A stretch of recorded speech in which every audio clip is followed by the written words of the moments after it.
নমস্কার বন্ধুরা, জয়াট আনন্দ শিল্পে আপনাদের স্বাগত। সবাইকে শারদ শুভেচ্ছা জানিয়ে শুরু করছি বাতকুল্লা দুর্গা পূজা পরিক্রমা 2025। আজকের এই পর্বে আমরা দেখে নেব বাতকুল্লা ভাতৃশ্রী সংঘের পূজা মণ্ডপ এবং প্রতিমা।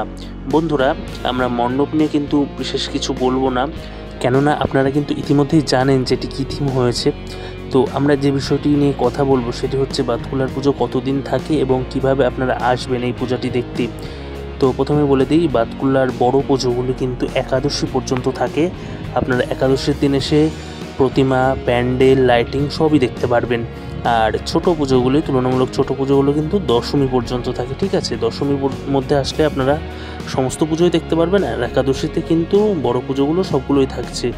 আর এই ভাতৃশ্রীর সঙ্গে আপনারা কি করে আসবেন, অনেকেই এই প্রশ্নটা করেন। কোনো চিন্তা নেই, আমি বুঝিয়ে দিচ্ছি। যারা কৃষ্ণনগরের দিক থেকে আসবেন তারা শিয়ালদার দিকে মুখ করে দাঁড়ালে স্টেশনের ডান হাতে যে রাস্তাটি আসছে সেখানে যে কারোর কাছে জিজ্ঞাসা করবেন যে বাতকুল্লা ইউনাইটেড একাডেমি স্কুলটা কোথায়, ব্যাস ওই স্কুলের মাঠেই কিন্তু এই পুজোটা হচ্ছে। আর কৃষ্ণনগরের দিকে গেলে আপনাদের কিন্তু বাঁ হাতে পড়বে, একদম স্টেশনের কাছে কিন্তু বাঁ দিকে।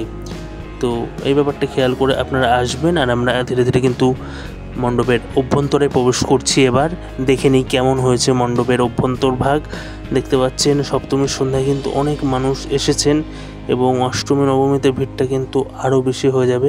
তাহলে বুঝতেই পারছেন, আপনারা আসুন, ধীরে সুস্থে দেখুন এবং আনন্দ উপভোগ করুন। দেখতে পাচ্ছেন প্রতিমা, এই প্রতিমাটি কিন্তু অন্য ধারার সাক্ষ্য বহন করছে এবং মণ্ডপের অভ্যন্তরে কিন্তু থার্মোকল দিয়ে খুব সুন্দর অলঙ্করণ করা হয়েছে, যা সত্যিই অতুলনীয়। আপনারা কি বলেন? ভাতৃশ্রী সংঘের পূজা আগে কি দেখেছেন বা এখনও দেখেননি, বাতকুল্লা এসে সেটা জানাতেও কিন্তু ভুলবেন না। এবং প্রতিমার এই যে অভিনবত্ব, এই ব্যাপারটি আপনাদের কেমন লাগে তা জানাতে কিন্তু ভুলবেন না।